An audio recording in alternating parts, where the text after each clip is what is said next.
yangu nikufuate wewe uliyenipenda.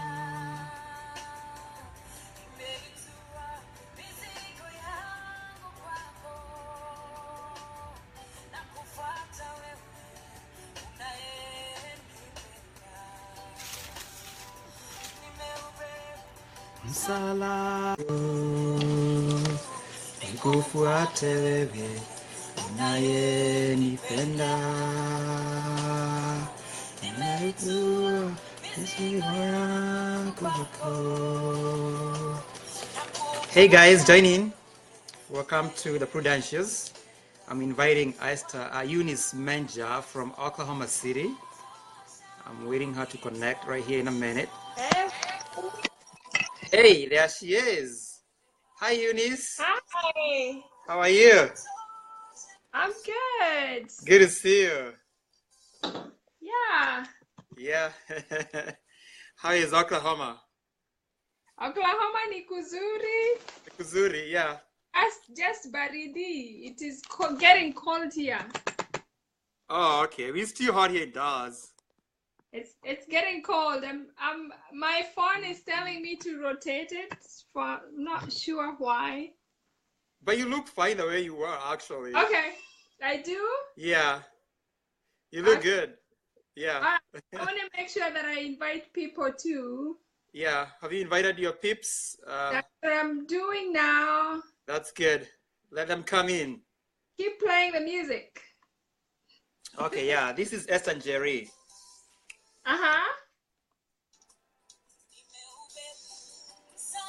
Alrighty.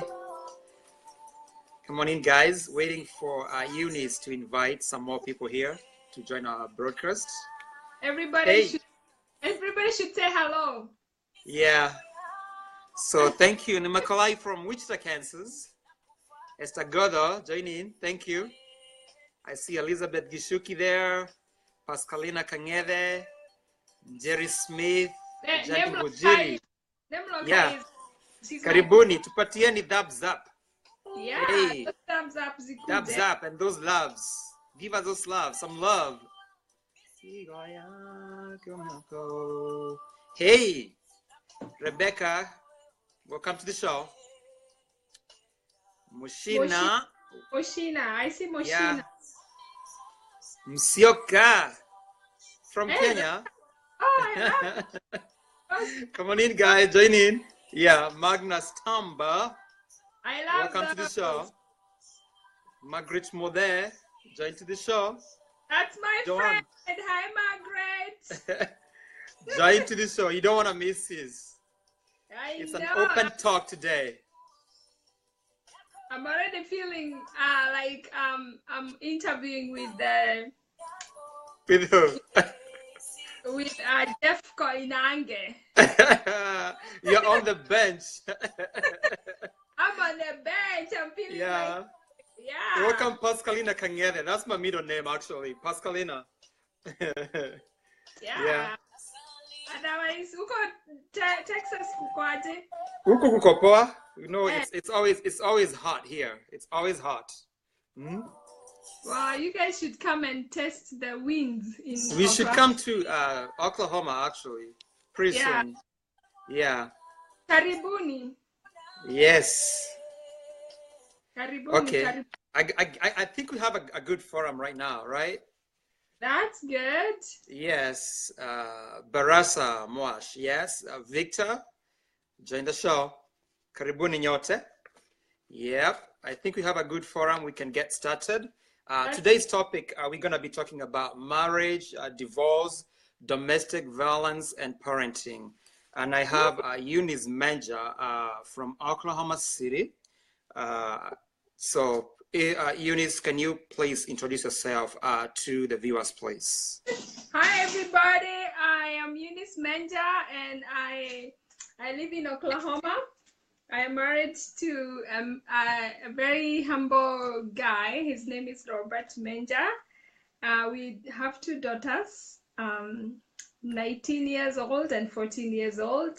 They're both my biological babies, but I have many more in Kenya, which I'm going to talk about. You talk about that, yes. Yeah. I'm currently, I want to call myself a full-time missionary, but I do other things on the side once in a Okay. while. Yes.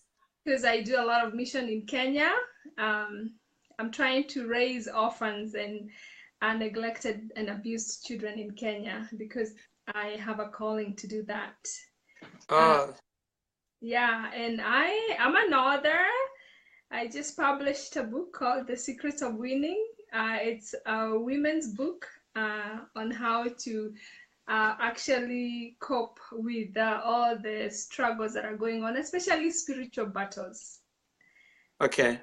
And I'm also, I want to call myself a researcher right now. I'm working on a PhD, trying to solve issues of child sexual abuse in Kenya. Okay.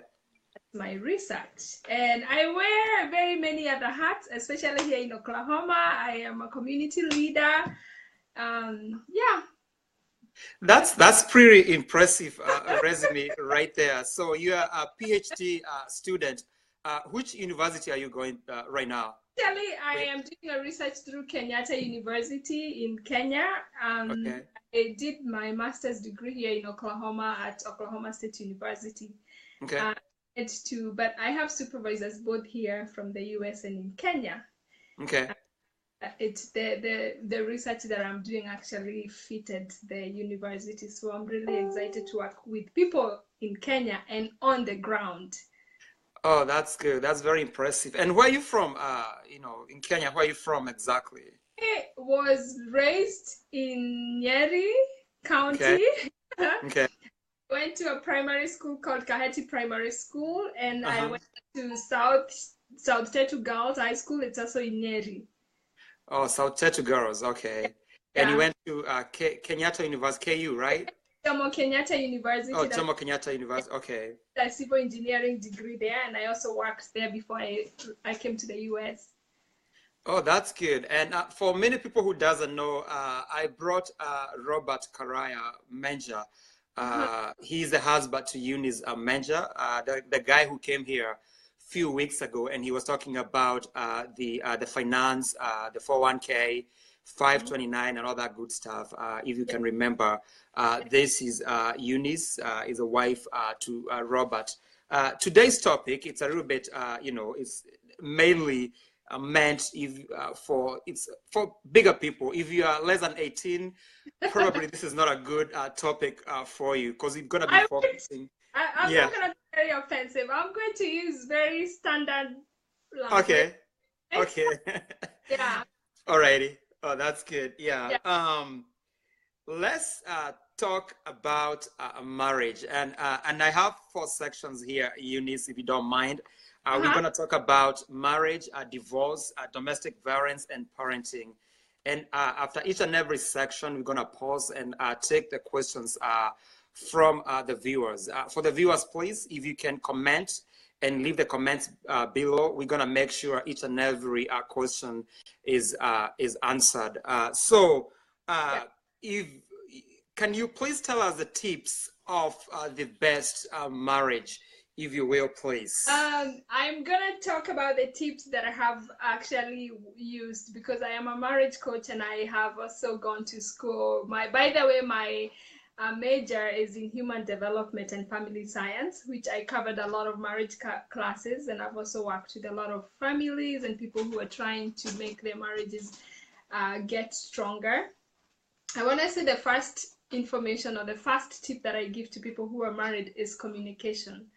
And I say that because communication actually covers a lot of aspects of marriage. If you don't have very good communication with your partner, you're always going to be colliding because you can't communicate your feelings, you can't communicate the needs. So people have issues because they don't know how to communicate. I teach people on tools to communicate. So you have to have very good tools to be able to empathize with your partner when they're speaking out their needs. And because some of those needs can be missed out, and that's why people usually fight a lot, you have to build trust with your partner. That is the other tip. You have to build trust. And how do you do that? Of course, by communicating. You have to talk about these things even before you get married. How am I going to trust you that you can take care of my needs? How am I going to trust you that you can actually keep me safe? The other thing that I know that works well is obviously to have time for yourselves.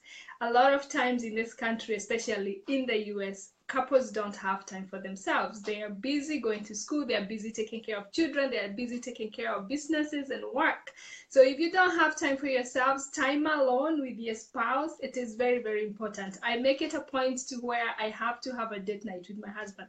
You know, as even though we've been married for 20 years, it is very important, because that's when you actually try to talk about the things that have been going on with the children, going on with your jobs, going on with your school, and things like that, and you can support each other. Again, you have to have fun. You have to have fun. Look for ways to have fun in your marriage. I mean, don't make it so dull till you don't want to live in it. Of course, go Yes. out, go out, go have fun. My husband is a very funny person. Sometimes I'm also very funny. Make yourselves laugh, because laughter actually is a very good cure for a lot of things. So you Yeah. have to have fun. Yeah. Yeah. Do not That's. keep, Uh-huh. go ahead. Did you want to Keep ask? going. Yeah. Another thing is, do not keep scores. And if you have to keep scores for your husband or your partner, they have to be good scores. Because a lot of times people keep scores for when you didn't buy me a birthday gift, you didn't bring me, flowers on Valentine's Day and things like that. If you have to keep scores for your partner, they have to be positive scores. I remember the day you gave me a surprise. I remember the gift that you gave me. I'm still wearing the necklace that you bought for me. Those kind of things, because those are the ones that are actually usually, they're going to help you decrease, tension, especially if you are in a place where you're so busy. Be thinking about the positive things about your husband, about your spouse. Okay, of course, use the bad experiences, because marriage is not a bed of roses, and I'm gonna It's say again, not. people always say that, and it is true. It's not a bed of roses. Even when you're married for 20 years, there's so many things you don't know about marriage, but you're gonna have to be looking for those good experiences and bad experiences that actually make you learn. Use every experience as your teaching moment. If you argued about who cleaned up the dishes, or who took care of the children, or who took the trash out and things like that, use those moments to enhance your communication and also make it better for next time, so you don't have to argue about things like that. Of course, pick your battles. I give people an example of how my husband and I always used to fight about how we're gonna put the tissue. How is the tissue gonna face in the bathroom? Can you imagine? That's a battle that actually people have actually even seen that it can break a marriage. But you know what? We don't fight over it again. Whoever goes to the bathroom first and feels that tissue roll is the one who's gonna put it the way they want. I can go back in there and changes, but you don't have to fight about it. Things like that. If my husband doesn't cover the toilet, because men all the time don't do it, but people fight about it. You know what? I'm gonna cover it and I'm gonna bang it. So if he's asleep, he's gonna hear it. I'm not gonna ask him about it. Yeah. He's gonna learn from that I wasn't happy when he left it like that. But it's not a fight. I'm not gonna pick on him, but that's how you do it. Pick your battles. Don't have to fight over everything. Yeah, those are some Oh, things. that's good. Those are like very wonderful tips. And as most people know, like marriage it's a lot of sacrifice actually. It's a lot of A lot of like, you have to give yeah, almost like most of the stuff that you didn't yeah, want to, but you gotta give it up anyways because of your yeah, spouse. yeah. The next question I'm gonna ask you is Let how me young? finish with my tips, because I'm a Christian and I know people have different faiths, but if you're a Christian or whatever faith you are, please, please, please pray about your marriage. People don't, I mean, marriage doesn't just happen. It's not an accident. It has to Yes, be a miracle sometimes for you guys to, to even live forever, because nowadays, marriage is like, those endangered species. Not many people are staying in marriages. There's a lot no, of, you have to be prayerful. Actually, research shows that people who have actually been prayerful or just have spiritual beliefs tend to be more successful in marriages and even dealing with stress with marriage, because you're actually looking forward to a higher power helping you, not just the both of you. So you have to go to church and of course respect your other friendships outside your marriage, because sometimes when people are married, they don't want to be associated with other people. Actually, those other relationships if they're strong, they strengthen your marriage too. Okay, yeah, and coming to this culture in United States, Yeah. how young should a person get married? Is there any specific age you can say, oh, she is too young to get married, or like she's too old, or he's too old to get married? Because sometimes in our lifetime, you find the marriage did not work and you get divorced. And is there any age which is too young or too old to get married, if you will, please? Definitely, there's an age that is too young. I won't speak a lot about the old age because people, have spouses who die and they still want to remarry. But I want to speak about Oklahoma because Oklahoma is the state where I live in. You can't Yeah. get married unless you're 18 years old. That is the legal age for you to apply for a marriage license. So you have to be 18. If you're not 18, 16 years old, probably because of a pregnancy, you can be allowed to have a consent, but you can't get married without the parents' consent if you're under 18, and you have to be 16. For example, let's say maybe somebody is pregnant and they're trying to get married. You have to have parental consent, and the same thing applies even in Kenya. Even in Kenya, we do have a legal age for marriage. 18 years old is the legal marriage in Kenya. The parliament passed that, so under that age is actually considered very too young. Okay, and the other thing is like with the social media and the internet, how important is the courtship? Because we have seen people they go on these dating websites, they meet on social media, whether it's Facebook. How important is the courtship in any relationship? If you wanna expound onto that. Okay, let me say, before I talk about courtship, let me talk about the age, because even for you to be in a courtship relationship, you have to be the right age. When you're too young, the risk of getting divorced is very, very high. Okay. Actually, it talks about when you get married around the early 20s, the risk is 27%. When you get married about 25 to 29, the risk is 14%. And if you get married between 30 to 34, it's 10%. You see, the older you get, the risk gets lower. And why is that? Because when you're older, you're more emotionally prepared to get married. You're better equipped, you are more maybe even financially stable to take care of a spouse.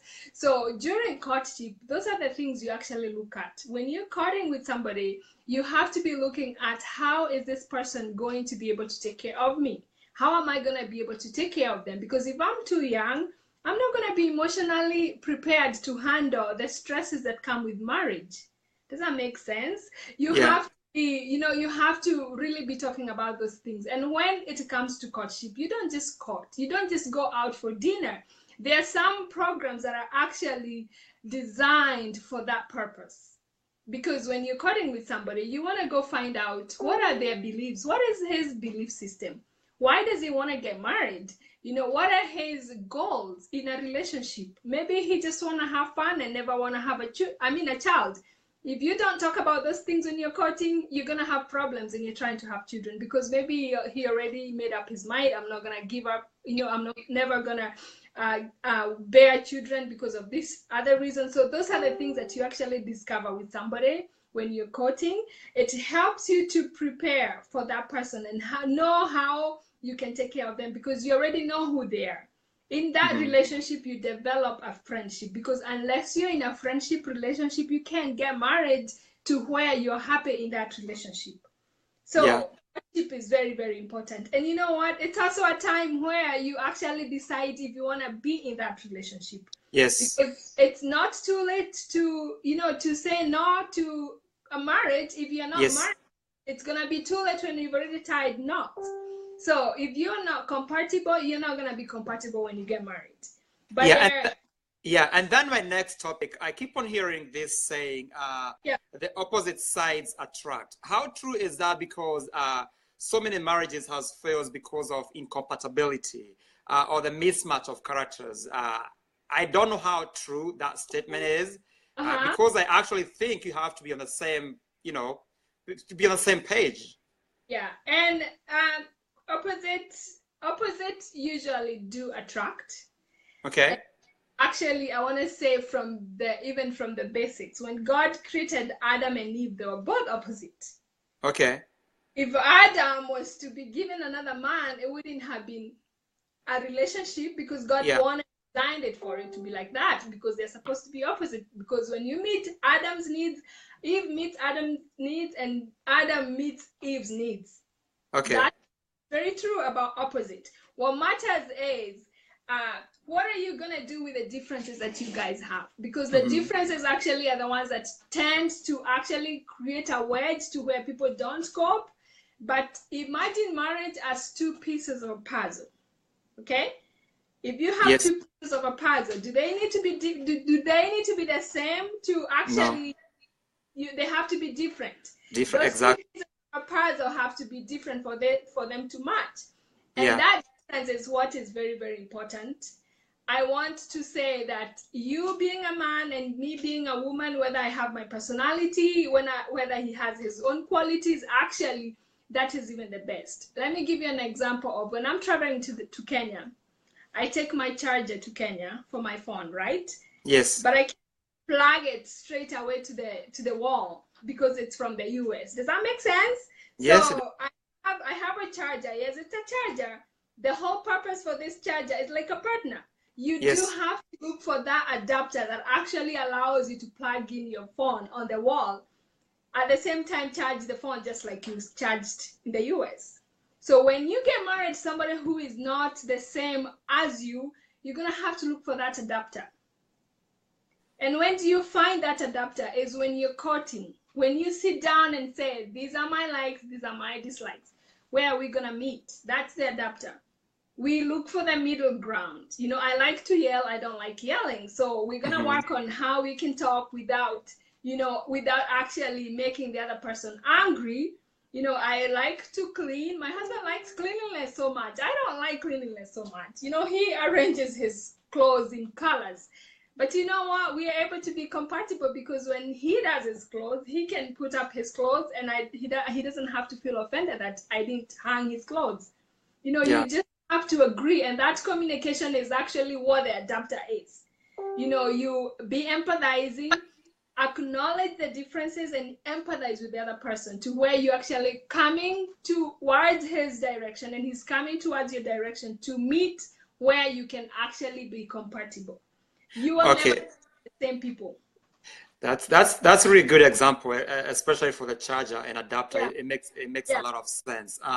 The other thing I was gonna ask you is like we tend to go to either the priest, the pastors, or the community leaders, or to the counselors for the marriage if the marriages seem to be failing. But we have some instances when you tell these people, whether it's a priest, a counselor, they cannot keep their mouths shut. You hear your stories with people all over the city. How important it is for either a priest or either a counselor or either a community leader to keep this level of confidentiality, like to be confident with the stuff that is presented to you. Like you say, you're the marriage coach. If me and my wife come to you, we tell you the stuff. I don't expect to hear it from outside the conversation. So how important it is for the priest or the community leaders to keep this stuff confidential, if you will, please. Okay, what I know for the traditional counselors, let me talk first of all about the traditional counselors or the coaches are like people like us who are actually trained to do that job. And actually there's a code of ethics that usually bind people. You have to follow that code of ethics. Actually, it is very strong about confidentiality. Anytime you're going for counseling, you're seeking counseling with somebody, you do have to make sure that the first thing you talk about before anything is to talk about confidentiality. How you're going to handle confidentiality. There is a consent that you have to actually explain to your clients. Tell them, this is what the code of ethics say. This is what confidentiality means. I am going to make sure that everything you tell me here is going to remain confidential. It's not going to be shared with anybody unless it is a legal situation where maybe somebody threatens they're going to kill the other, or maybe they're going to commit suicide. That one is allowable by law. you actually cannot be prosecuted. Or in case maybe something happens, a murder happens after you have canceled these people, maybe the police come and they're trying to investigate and you have to give the information, you're subpoenaed by court to give out that information. So every time you go out there, even if it's a spiritual counselor, if they're trained well, not just doing like you do the way, you know, that one of, you know, just, you know, the way I'm just gonna do counseling because I'm a priest or I'm a pastor. If they're trained the right way, they are bound by the code of ethics to make sure that they actually safeguard your confidentiality. Actually, when you're out there, if I meet with my clients and they acknowledge me as their coach, I can say yes. I cannot approve that because it's actually breaching their confidentiality. Unless they go share there and say, hey, Eunice, by the way, Eunice is a very good coach. I would like you guys to go see them and things like that. That time I can say, yeah. If they referred you to me, yeah, I worked with them, but I cannot share more than that. So even when you go to your pastors and your priests, you make sure that they actually declare that they are going to be confidential. If they break that law, if they break that code of ethics, you actually have a right to prosecute them. You have a right to actually go complain to the board of, you know, of course, I don't know what board actually governs the priest or the pastors, but you can actually go and say that, you know, you have no confidence in them because they're not handling, you know, clients' matters, you know, their license can be taken away and things like that. So it's very important that you actually go there and you be confident and you say, I want to sign this consent because that's what it is. Yeah, it's very important you're stressing that part of the confidentiality, because I cannot tell you how many cases I've heard people going to their priest and you hear the story all over and all over again. And these are the marriage secrets. You don't want anybody to be looking at you and you'll be saying, oh my God. So it's very important you're talking about, you know, that, you know, aspect. If you have any closing thoughts about that, the whole marriage, we're going to move to the next topic, which is divorce. If you have any closing thoughts about that topic, so we can move forward. Yeah, actually, what I wanted to talk about the things like, I mean, if you're going to any pastor, you have to have a level of confidence in them. You have to trust them. You have to know them very well. Of course, how you know, just know whether they're their integrity. Integrity. Mm-hmm. Yeah, you want to make sure that you're going to people who are professional. Actually, they'll make sure that they are actually, they're adhering to those rules. Yeah. Okay, there you have it about the marriage. So let's move on to the next topic. Divorce. The divorce rate is skyrocketing. Can you, based on your own experience, can you tell us why this crazy demon is eating our marriage? What is it about the divorce? I'm glad you called it the crazy demon, because people don't want to acknowledge that marriage is under attack. Yes. Especially if you're a Christian, you do know that the first thing that the devil want to do is break families, because that's where the church begins. So, of course, divorce is, I want to say, country was a taboo. Now it's being embraced more. It's become rampant, even in Kenya. And I want to say that even the Western culture has something to do with it, because, we have all this social media. We are watching videos. We are watching people on Hollywood. All they're doing is divorce. Exactly. And so it comes to when we have issues to take care of in our families, we are forgetting that, just like God founded that relationship, He can also heal or even mend that relationship. So we are actually, we are losing, I don't want to say we are forgetting our culture. I know that there are times where you do need divorce. There are times where you do need to get out of a relationship. But there are times when we just rush so fast because we want to do what other people are doing. And divorce, actually, it's so high. I mean, I was reading research the other day. It's ridiculous. Yeah. 6 marriages out of 10, are actually going to break within 2 years. 10 couples get married, 6 of those couples are going to get divorced within 2 years. That's very high. And of course, there's a lot of things that are going on. I mean, people have taken Christ or God out of every situation of their lives, and that's very dangerous. And of course, I want to say even there are places, there are laws that actually encourage divorce. I don't want to say really encourage, but they kind of make it easier. I talk about Oklahoma, the no fault divorce, law that is here. You can wake up one day and say, I want to divorce my husband because I just want to do it.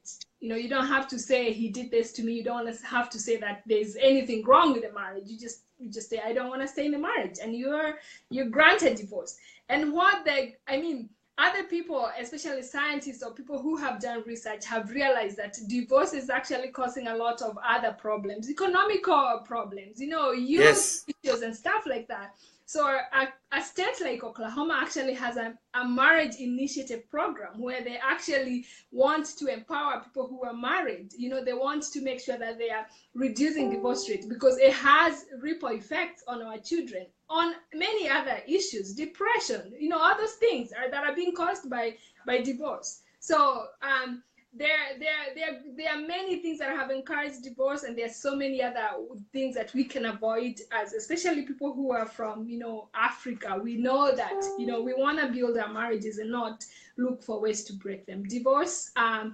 lawyers post, I don't know whether you've ever seen it post, an app, as you drive, you just see it, it's easy divorce, $250, there you go. While you can use those resources to help just enrich your marriage. It's safe. I mean, Yeah, and I keep on hearing this term, irreconcilable differences. What does it actually mean? And do you think people, they give up like too quick? Because I don't think there is a differences you can stay for somebody for 10 years, 20 years, only to realize about 30 years, oh, it's reconcilable differences, we cannot stay together anymore. Do you think people, in your own opinion, they give up too quick? People tend to give up too quick. And again, if you got married too quick and for the wrong reasons, it's going to be very easy for you to divorce. And of course, I just as I say, there are some issues where matters are not, you can't tell people to stay in the marriage. Maybe in terms of things like domestic violence, especially. Yeah. And if somebody is not willing to change, because if you're in a partnership, if you're in a marriage, both of you have to be willing to work towards making that marriage stronger. You have to be willing. If the other person is not willing, and you've tried your best and you've prayed to your God, you've given all it takes for you to get a better relationship, and it's not working out, yes, people can divorce, but we need to put more resources, because trying to get out of divorce, chaos, it's even harder than trying to get your marriage together, if it's possible, if it's reconcilable. Oh, that's good. And the other thing I was gonna say, having said that, there's some stuff you cannot really stay in the marriage. You have to get divorced, whether it's domestic violence, and the divorce is not a failure. Just because you're divorced, it doesn't mean you're a failure in life. What are the best things or the best tip you can tell us how to cope with divorce, whether it's therapy, whether it's the spiritual guidance? What are the best tips you can do after you get divorced? Divorce is like any other. Divorce is a loss. When you get divorced, you lose in a lot of aspects of your life. You lose economically. You lose that family unit. Sometimes you even lose your children, especially if you don't gain the custody of those children. So it's very important for people to get counseling and therapy. Of course, get in support groups for people who have divorced before. Most of the times I stress about I usually stress about a lot about counseling and therapy because of the children. Definitely if you're getting if you're getting divorced and children are involved, just make sure that you get counseling because of them. And I'm going to tell you why. Research shows that most of the times when parents divorce, children are left feeling guilty. Like maybe my 19-year-old daughter, if she has maybe some behavioral issues that make me always go to school, or we are always arguing about things with my husband, if God forbid I ever divorce, she might start feeling like I'm the reason why my parents could stay longer. I mean, couldn't stay together. So they are going to blame themselves for the breakup for the rest of their lives. And it is very, actually, it's, research shows that it has a lot of negative effects on the children. The children actually, if they're there in divorce, and I've talked this in a different video, that they stay longer trying to, even imagine that the parents are going to come together. They stay waiting for the parents to come back together. Even when there's a final divorce and papers have been signed, children are in more denial because they don't really know what the legalities are. So they wait for 10 years or wait for 5 years, waiting for the parents to come back because they miss their parents. They want to see their parents together, and they love both of their parents. So imagine in a case where the children are taken care out of somebody's life. Maybe the dad is not allowed to see the children, there's no visitation or things like that. Children deal with losses. In fact, research shows that it's worse than, for children, it's worse than dealing with the loss of a death, of a family member, of a loved one, when they are dealing with divorce. And also there's a lot of anger. They have anger towards the person who pushed the divorce more. And people don't realize that, because if I'm the person who is always threatening, I want to divorce, I want to go away, and I'm the person, even if the children are going to support you, at the end of the day, they're going to have a lot of anger towards you. So it's very, very important to have counseling. Have family counseling with your children. If you have them, have family counseling, because the stages of grieving after divorce, I don't know if you know about them. Yes. Did you want me to talk yeah, about? and that's the next question I was going to ask you. Okay. If you're anticipating divorce, how soon would you get divorced? Would you at least get ready before you go through these stages of anger, depression, but gaining an acceptance finally? How soon should you anticipate? Is it like 6 months, 1 year before you even say, I'm going to move at a certain date? Is there any time like that, or a timeline, or what do you want to talk about that? Most of the times when you want to come out of a relationship, and this is recommended, even what shows the studies that have been shown, it's always healthier for people to separate first. And wow. I'm going to tell you why, because during that separation time, if you're trying to get your relationship, maybe come back together, that separation time it can be used as healing time. You can use it to to plan ahead. You can use it to just manage your anger, because what family therapists actually recommend is that avoid divorcing when the anger is very, very high, because there's nothing worse as a messy divorce, especially when children are involved, because people move out of that relationship with a lot of anger. They will not forgive each other. They will not even come together for the sake of the children. And that's why you see sometimes people who have a good divorce, because it's a good divorce because they amicable one, yeah. Mm-hmm. Yeah, it's amicable. They came together, they knew it couldn't work out, and they wanted to stay away for the sake of just the peace of the children and things like that. You can still meet those people coming to a graduation, and they are fine. They are communicating. If they're dropping the children off to where they need to be without any fight, because you really want to avoid that fight, because of the impact it has on your children.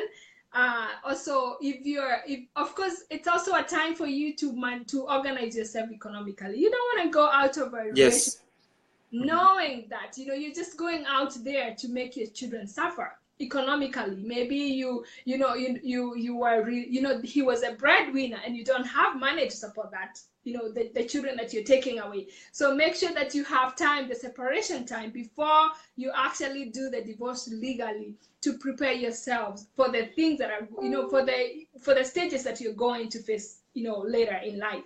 And sometimes people say during that time people are in denial, and they actually try to even bargain with the other partner to come back together, because they realize, wow, this is real. It's going to be real. I'm going to live without this person. What can I do to make it happen? What can I do to bring back my family to where it was? So, plenty of time. Give yourselves time, because there's no rush in divorcing. You're not changing anything after divorce except the legal things. So yes.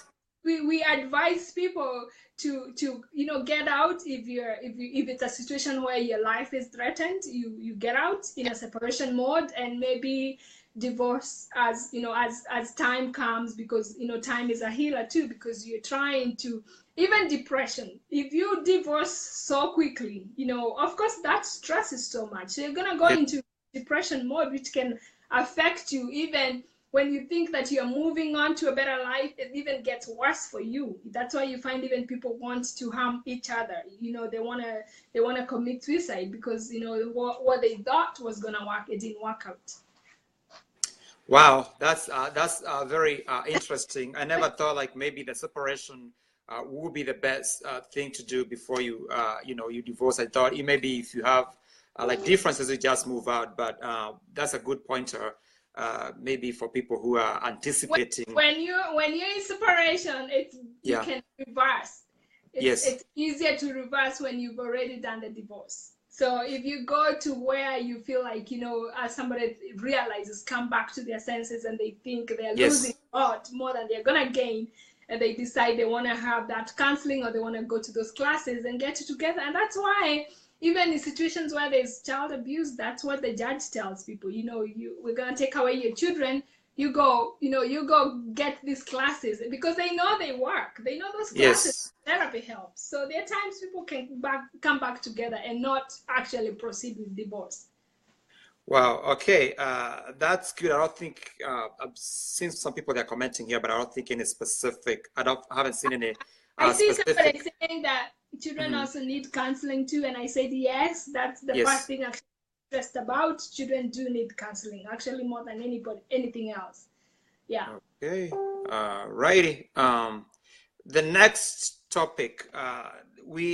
This is crazy. Domestic violence. As we speak tonight, I'm sure you heard what happened in Belgium. There's this 55-year-old. His name is Joseph Ololo, and he was get divorced with his wife, and he stabbed her to death. A 53-year-old as Elizabeth Wafula. This case, it has gotten a lot of attention.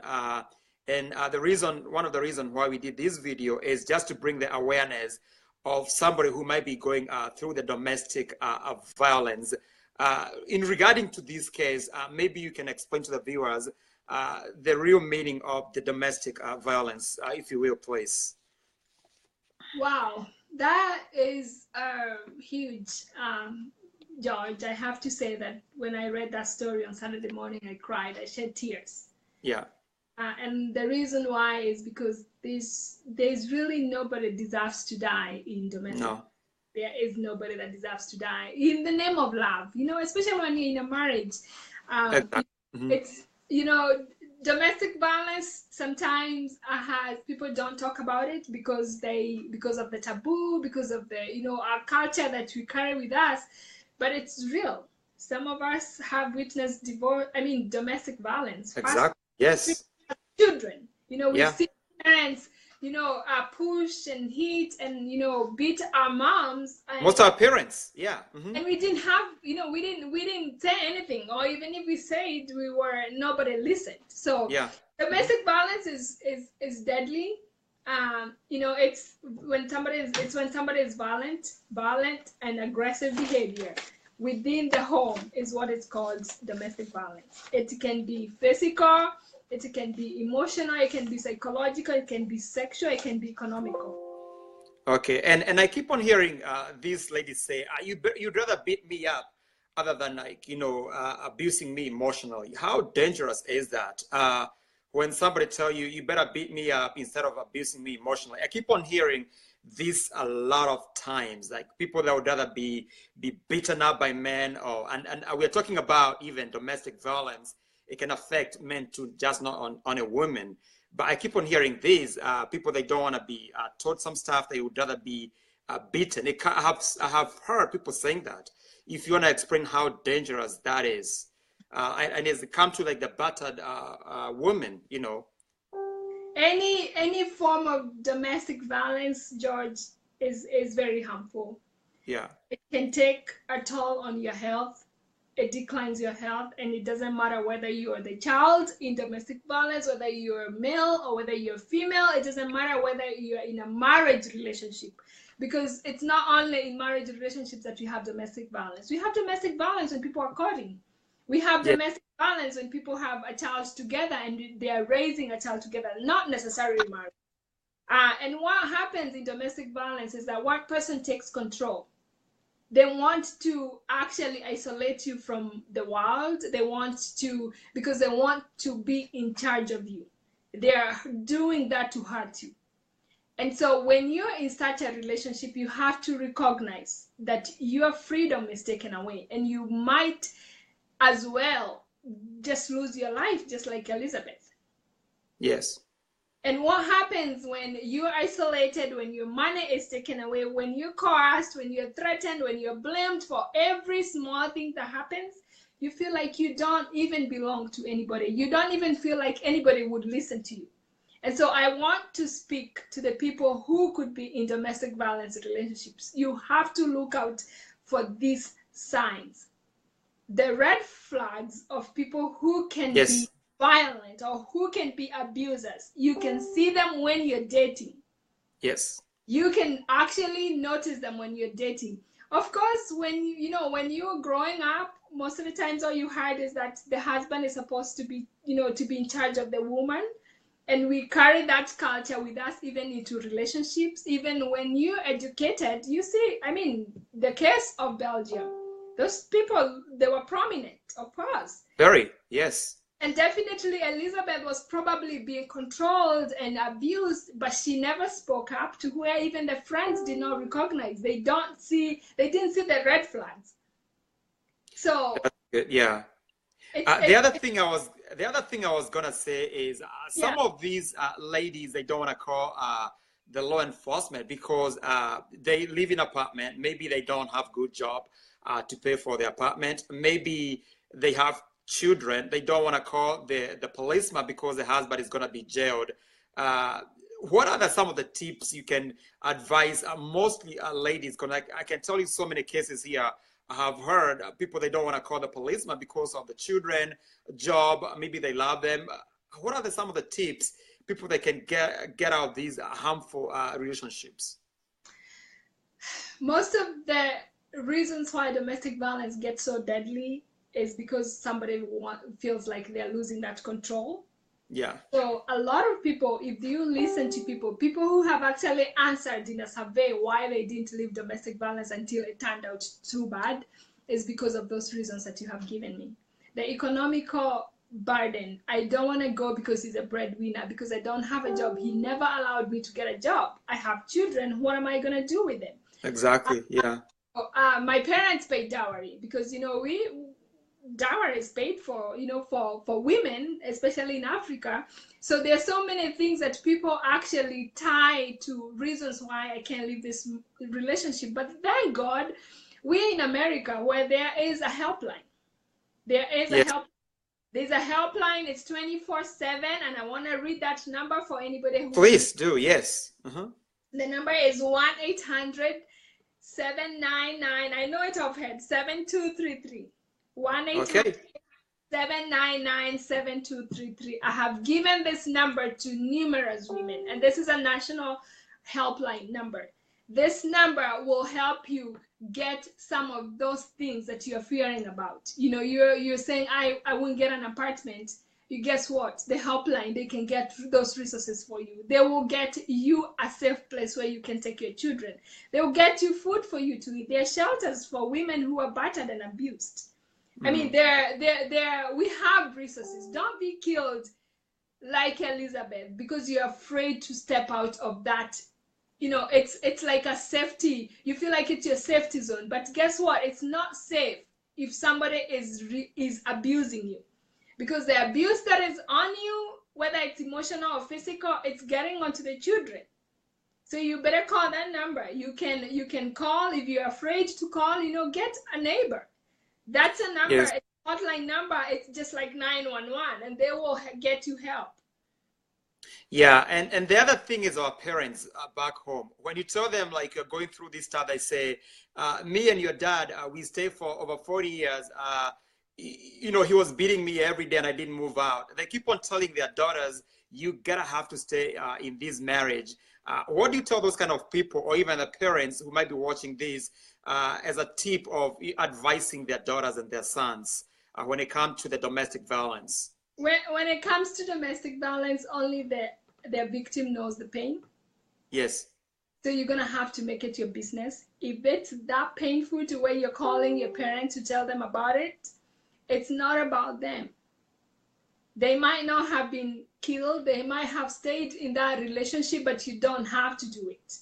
You don't have to go through what our parents, you know, there's that social stigma, there's the shame, especially if you're a Christian. But at the same time, even though the Bible says that we are supposed to stay in our marriages, it doesn't say that we're supposed to be killed in our marriages. It doesn't say that we're supposed to have black eyes every day. Because domestic violence, if you're abused emotionally, you're going to get depressed. God doesn't want you sick, because you need to be healthy to take care of those children. You're going to have to face the truth and tell your parents, I'm stepping out of this marriage until this man get his acts together. Yes. And if they're not supportive, you know, you can say, Mom, I know you stayed in that relationship because that's all you need, that's all you had, and that's all you knew. But and now times are changing, actually. Yeah. We have to empower our sisters and our brothers they don't have to stay in a domestic violence environment, because it's toxic for everybody, including the children. It's traumatizing, and the children have to live with that trauma forever. So of course, talk to your parents and tell them what it is. We empower women to speak up and to step out, and if you have to get help for that domestic violence to end, because there are certain cases where domestic violence will end. And I have to tell you why, George, is because some of our men, that's all they watched when they were growing up. Yes. The family of origin, there was a lot of domestic violence. Your dad beat your mom. So what do you do when you get into a relationship if you don't know better? You beat your wife, right? Yes. So those people can actually, I want to say there's some characteristics that can be unlearned. People can go to colleges, seminars, people can go to conferences, people can go for counseling, family counseling, and know how to resolve conflict, because people tend to resolve conflict through violence because that's all they know about. Think about the corporal punishment, the physical punishment we went through. We were taught, you have to beat for you to be heard. Teachers had to beat us for us to, get something in our heads. So people have grown up in that environment of violence, and that they don't know better. So what you do when you're going for premarital counseling, you have to actually, you have to unveil those things. Talk about what you watched as a kid when you're growing up, and your counselor can help you, learn some of the tactics of solving those kind of issues. That's why premarital counseling is very, very important. Yeah. And what are you going to tell guys here? Because alcoholism, people that get drunk, and they see the best time to go and beat their spouses is when they go and drink like one or two. They go home and start beating their spouses and their kids. Some of them, they do that. How would you, or how can you say about that? Like some of the men, we have seen them here in the US, when they get drunk, that's the only time they get aggressive and they go start beating people up, their wives up. And, can you talk about that, please? A lot of people hide under, they hide behind the alcohol. But I have to tell you that sometimes alcohol is just something that people use as an scapegoat. Yes. There are cases where alcohol actually triggers that violence. Yes. But, of course, if somebody is beating you during the night, he was beating you during the day. Just psychologically. He wanted to go drink to come home and feel like a man and beat you because he's under influence, and the following day he can say, oh, I was under influence. I had a friend, actually a best friend of mine, that used to be beaten every night when the husband drank. And the following day he would say sorry, and he would take her to the hospital. She would get stitches because he was drunk. Guess what? If you're under influence and you know that your violence is being catalyzed, the catalyst of your violence is alcohol, guess what? You have to leave that alcohol. It's choose between your wife, your children, and alcohol. Because if I point out that every time you come home you're drunk and you're beating me, and then the following day you're blaming it on alcohol, you're gonna have to choose between me and alcohol. There are, there are classes for you to take. You can go for, of course, there therapy that help people with addiction, if it's addiction. Of course, substance abuse is very highly correlated with domestic violence. Okay, I want to read a comment here from Lucy G. Ngugi. I would like to bring this topic with different guests, and especially those who are victims. I will openly say a lot of people don't talk about it because society judges them harshly. No one have time to listen to anyone. Any comment about that?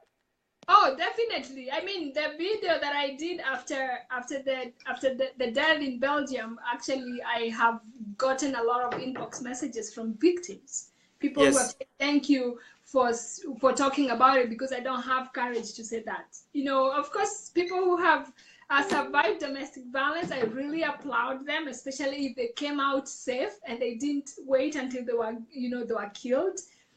Those are survivors. Those are the people that we call survivors. And definitely we need to hear from them, because we need to hear from them. What is the belief system that makes somebody stay in a domestic violence relationship? Because they come with these belief systems that make them stay there until they abuse so much, until, it's too late. We want to listen to them. We want to empathize with them, because unless our community, of course, I want to say our community of Africans understand that domestic violence is actually, it's very bad, and embrace it and fight against it and make people aware, it's not going to stop. Domestic violence is going on today. I can't tell you the numbers of kids or people that are actually getting victimized every minute because of domestic violence. That's good. So if you are a victim of domestic violence, the number to call, Eunice give it, is 1-800-799-7233. There's no reason to stay in a relationship if you are a victim of domestic violence. We're going to move to our last topic, and this is the topic which I'm most passionate about. I'm a parent. We're going to talk about parenting. And the first, before we even go there, I would like you to talk about your foundation, because you are a person we should emulate when it comes to the parenting, because you're setting up a good example. Can you briefly tell us about your Upendo Children Foundation and how we can get involved in that before we move to the parenting question that I have for you? I have my husband and I started an organization called Upendo Kids International. We help orphans. We help neglected children, abused street children. We help them get a scholarship to go to school. We provide things like, food. We provide school supplies for them. And of course, when we started Upendo Kids International, we didn't realize that they're actually people that really needed shelter, especially the street children, the people who are sleeping in the under the bridges and things like that. So we founded a children's home in Thika that's called Upendo Children's Home, and we have 40 children that are actually in that location. Then we are feeding them and we are giving them all they need, their basic needs, and they're going to school.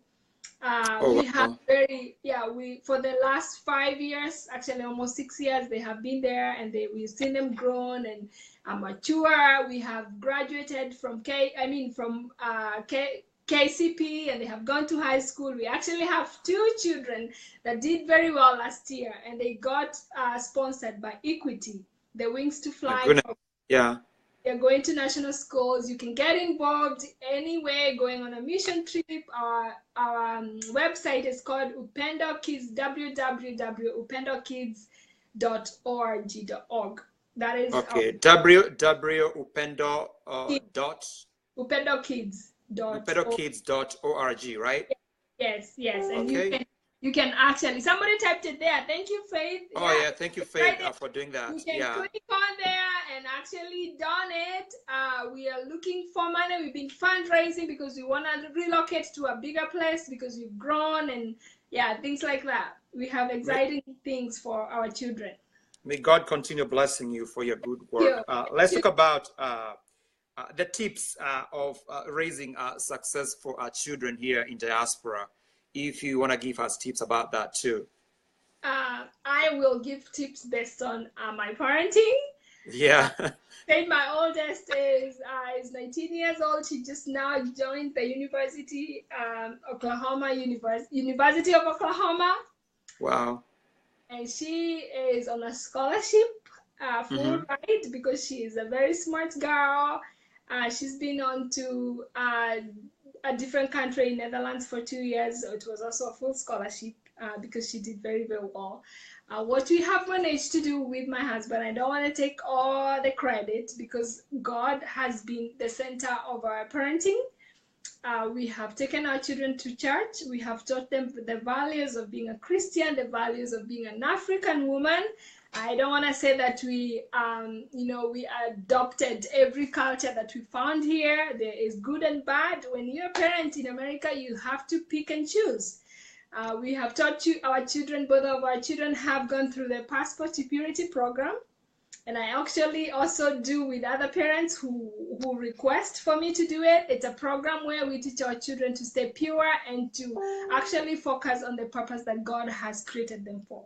Rather than just running into dating when you're 9 years old, wow. You're looking for a boyfriend and that all matters to you.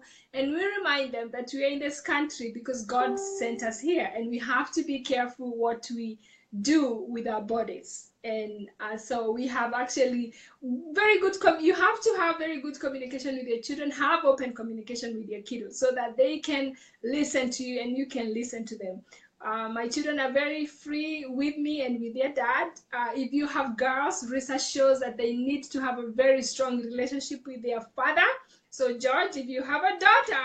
I have a daughter. She's going to be 8 next week. Yeah. Like the way we were home, girls are not supposed to be close to their fathers. By the way, research shows that that is a very key point. When you are a father, be close to your daughter.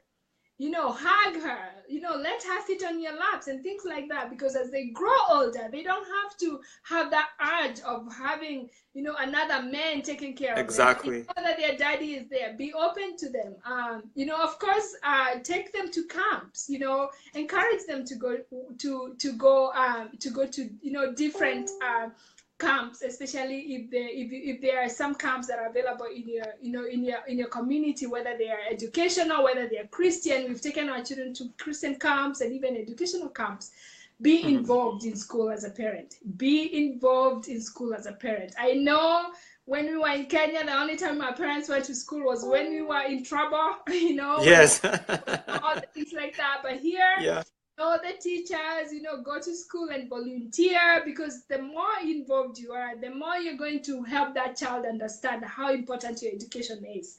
Because, you know the teachers, you're talking to them, you know what is going on. Of course, protect your children from bullying. I know it's very hard to protect your children from bullying, but there's a way you can empower your children and remind them they're a creation of God. Because being a child of color, it can be very difficult. It can be very, very, very difficult. George, I talk to parents whose their children are at the edge of, taking their lives because they can't take bullying anymore. We have to look for programs that empower our children to remain strong. Just spike their self-esteem the best way you can. One thing that we've done with my husband, we always post good things about our children. We want to praise them. We want to just empower them for whatever they are doing in school, because it's very important. Because if if people are actually looking down on them, and when they come home, you're doing the same thing, it's very, very hard. Yeah. Okay. Can you also talk about the teenage pregnancy? Because this is rampant within our communities. I cannot tell you how many people I know, they are 16 years old and they get pregnant. And in these cases, maybe the parents get blamed. What would you say to those kind of parents? Because I'm sure if my daughter missed school today, I get a phone call at 7 p.m. that your daughter was not at school. And I'm sure they do the same thing, middle school and high school. So I don't know how a 16-year-old, not trying to be, be demeaning anybody, but that's kind of crazy. Teenage pregnancy, I haven't found any. I mean, I know that it's going down, and the reason why teenage pregnancy is going down is because their precaution, of course, I want to call them instruments that are given to our children. You know what they are, whatever prevention measures they are given. That's one of the reasons that the research has not really said that that's the reason why it's going down. But when you look at between the Hispanic, the African American, and the Caucasian, Hispanic are number one in teenage pregnancy. And the next one is the Black girls, higher in teenage pregnancy. Of course, I talked about teaching your children to pick and choose some of the cultures that they have to actually adopt. What I'm talking about, Hispanic families, what are their origins? Where have they originated from? The people who have come here. And of course, because of maybe even the language barrier can also be a factor. A lot of times when you're an African parent, you feel like you're disconnected with your child's world because of, you are not raised here. Sometimes when you try to tell them, hey, you can't date her, they'll try to say, oh, because you're raised in Kenya, that's why you don't understand that everybody at my age is dating. You do have to go meet your child where they are. You have to bring in some of those cultural values. You have to insist on abstinence. I know it's not the cool thing that people talk about in this culture or in this era, but you have to talk about it. Take your children to church. Talk about purity to passport. I mean, how can you stay pure? Because teenage pregnancy is not something. It's not an immaculate pregnancy. Where it comes. We allow our children to adopt every culture that we come across. We want them to date when they are in elementary or middle school.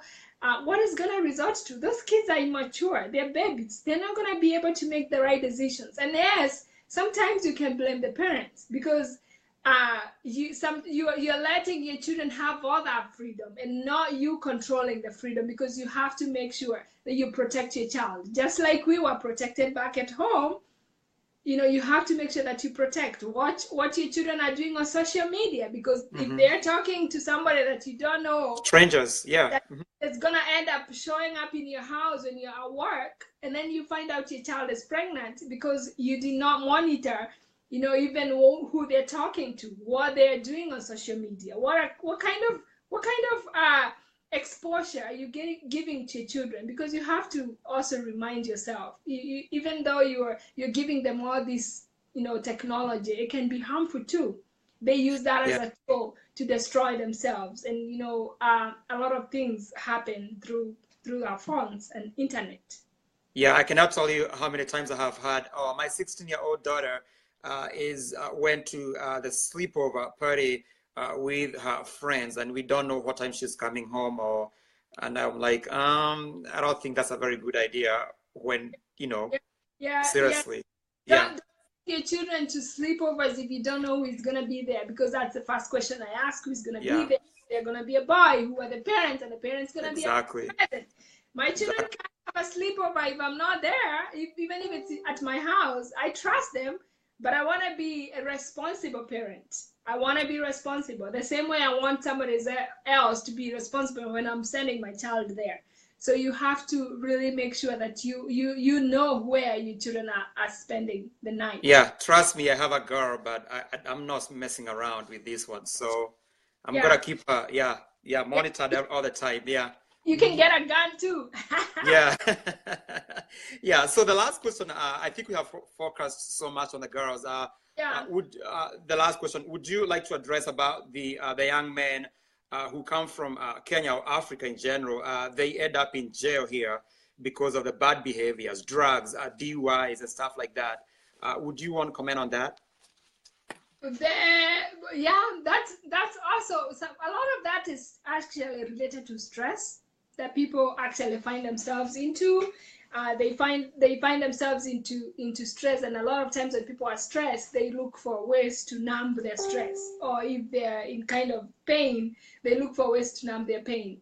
Especially when you come here and you don't have a plan, you don't have a focus, and you find yourself off the track.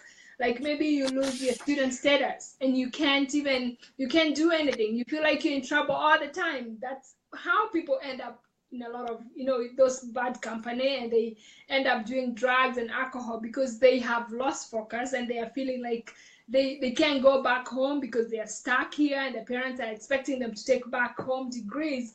So one thing I usually say is look for a community, a church community. It's very, very important when you come here, just like you were brought up at home in Kenya, to rely on God for support. Look for a strong Christian community, because I mean, even though you're gonna be stressed, you have some kind of social support. People are going to be checking on you. There are people who can hold you accountable there. And I'm not saying that people in church don't get in trouble, but that's basically the best way I know how to stay out of trouble. I mean, you have to you have godly principles that are guiding your life. Okay, and I think we have touched on every topic we wanted to talk about tonight: marriage, divorce, domestic violence, and parenting. If you have any specific questions, you can reach out to Eunice Menja. She is based in Oklahoma City. She's a life coach. She's a marriage coach as well. She's going to give you more specific questions. I cannot thank you enough, Eunice, for joining me in this broadcast. I think you have done wonderful. It's a blessing to have you on the Prudentials. So closing thoughts before we close this place. I am very humbled too. Thank you so much for all you're doing for the community. Yeah. And I know this, I'm sure the topics you're bringing on here, they're invaluable. People need them. People need to hear from other people what is going on so that they can learn. And we learn through mistakes. Nobody's perfect. We're not perfect. Yes. Yeah. Alrighty. So I think the questions are so many. I don't think we can be able to read. We're probably going to spend next of the 30 minutes here trying to read these comments. You can read a few. Yeah, read a few. If you can go ahead, Eunice, and read some of the questions, please. Yeah.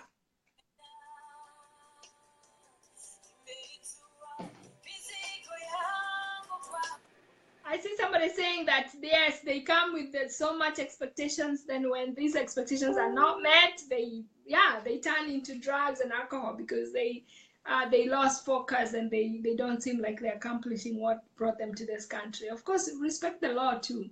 Yes, that's good. And somebody here, let me read one here. The questions, I think, Nimakalai from Kansas, she is saying a sleepover are not the best, but you have to talk to your children and pray a lot for your kids. Talk to them about sexuality. It's important. You talk about that. You have to be open with them. Talk about, be open about it. Be open. And okay. Yeah. Alrighty, I think that's it. Tomorrow on Tuesday, we're doing this back-to-back because I was away this weekend. I went to Florida. I'm going to bring Mercy Wandia. She's a realtor here based in Dallas, Texas. If you're looking for a home or you want the home buying tips, you don't want to miss tomorrow. It's a very, very important topic we're going to be discussing. So keep it here. Thank you, Eunice, and say hi to Robert so much. Thank you. I will. Say Alrighty. hi to Emily, and we hope we can meet face to face one of these days. We'll meet soon. We'll come to Oklahoma. All right. Alrighty. Good night, everybody. Good night, Thank you for watching. Alrighty. Love you guys.